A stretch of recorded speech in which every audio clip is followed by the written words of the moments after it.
Now, developing a bike engine is a very expensive business, and especially so if you're a small Italian manufacturer like Aprilia. But what they did when they got their big meaty V-twin, they put it in the RSV Melee, the RSVR, then the Falco, and then the ginormous big trailer, the Capo Nord.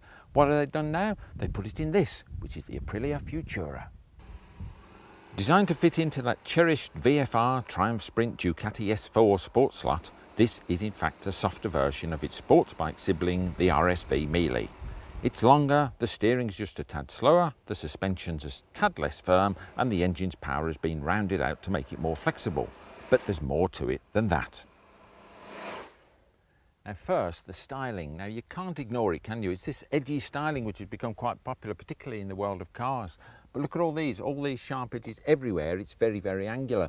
Right round to the front. The headlight here looks pretty swish when in fact you switch it on. It's got this 3 lens set up, but even that is all very angular. The front of the fairing is all angular as well. And these mirrors here, now I'm not too keen on the rest of the styling is actually growing on me, but I must say these bug-eyed sort of mirror housings look very odd to me. Very neat. These heads actually swivel around just like that.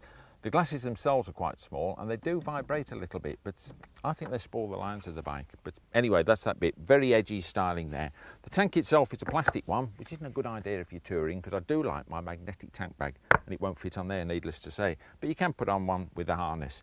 That's what some of the only curves on the bike really, but it's got these edges here. Massive seat, absolutely enormous. Coming around to the rear end here, you've got this single silencer. You've probably seen it in the magazines and whatnot. Single silencer under there, and that is triangular too.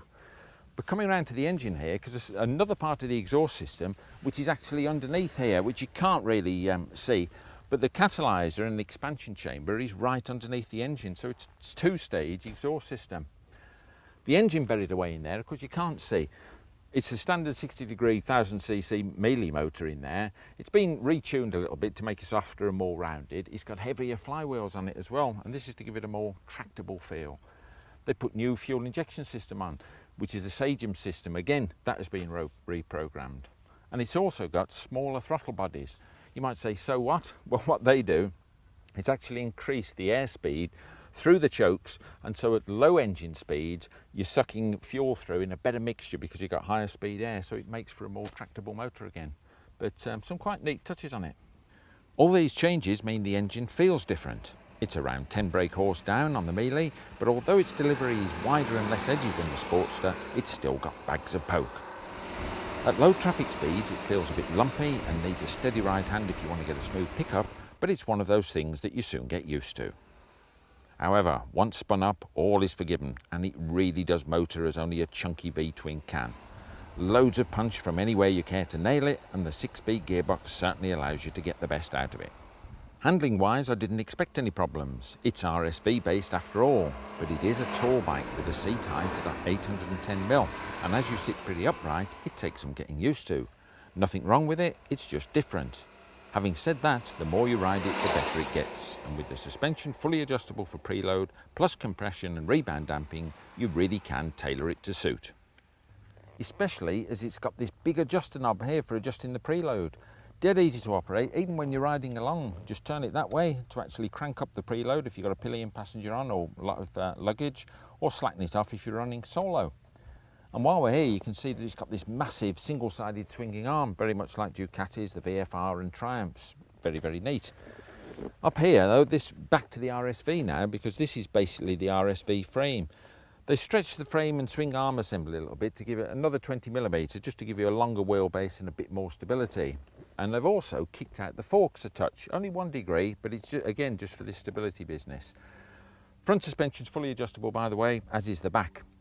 Forks themselves, they're upside downers, Brembo calipers, big 300mm discs, nothing exceptional there, alloy wheels. But this edgy styling follows right down to the mudguard. You can see it down there.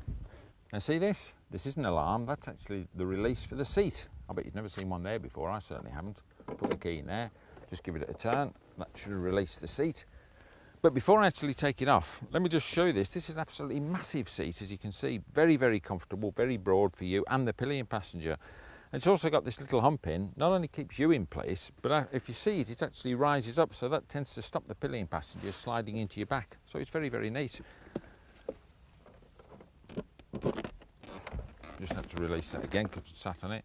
But anyway, the seat comes up, and it's the whole, it's not just, as you can see, the black part, the cushion, it's all the plastic as well. But surprise, surprise, even though it's absolutely enormous, there's no space under there for you. You've got your tools in there, got access to the battery, but you haven't got any access because the silencer's under there. So it's a nice styling thing, it looks nice and neat, but it does take up a hell of a lot of room that could have actually been used to put waterproofs under or whatever. But anyway, it's just one of those things, I suppose you get used to that. Now obviously Aprilia have taken this touring thing seriously, and as they should. It's a sports tourer. But if you look at some of the details, they're really good. Looking down on the centre line of the tank here, the petrol filler is actually slightly offset to the right hand side. So that is when you've got a tank bag on there, you can just lift it to one side and easily get to the filler. Something else that they've got is a centre stand. And all touring bikes should have a centre stand, and they've got a nice little cushion grip on the side here. And even though this is on the grass, I shall demonstrate. And here we go. Quite easy, bike nice and stable. So they thought of everything. Very, very sensible. So back to the Futura, as you might say. Is it up to the job as a sports tourer? Yes is the short answer. As a tourer, it's comfortable and it's long-legged in its power delivery. And it's very, very easy to manoeuvre, especially if you've taken a wrong turning. The angular fairing offers really good protection, and on the sports side, its 210 kilos is reasonable. And while not in the hot sports bike class, it's no pudding either. It handles and stops well, and that engine is a proven one at delivering the goods. How much? It's going to cost you £8,870 on the road and £330 for the hard cases if you want them. It's a bit more expensive than its competitors, but after all, it is very, very different.